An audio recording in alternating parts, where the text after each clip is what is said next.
This here's a review of the setups for today, the hammer candles I did have set up. First up here is AIG. AIG opened up and climbed up pretty fast, triggered me into a trade, and took it as a breakout with the stop loss just below the breakout level. As you can see, it rolled over and did nothing from there on out. Next up here was XEL. This is XL Energy. This one actually gapped up and took a gap and go type of entry here, trapped me in towards the top of the trade here.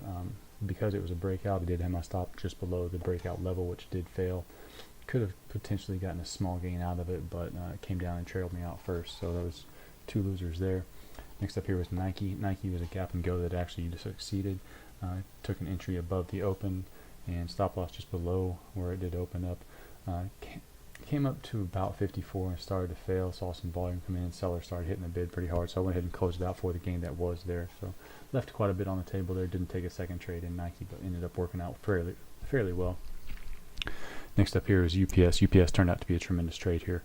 This one was a beautiful gap and go type of setup here, and on the daily candle you can see over here is extremely strong.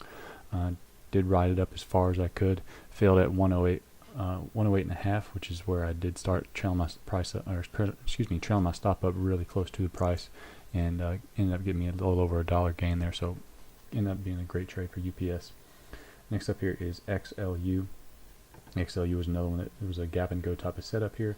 Didn't quite have the follow through that UPS did, but ended up being a fairly decent trade here. Small gain, but as far as the price action goes, it was nice. It was clean and really didn't stress me out at all. So overall today was 3 winners and 2 losers.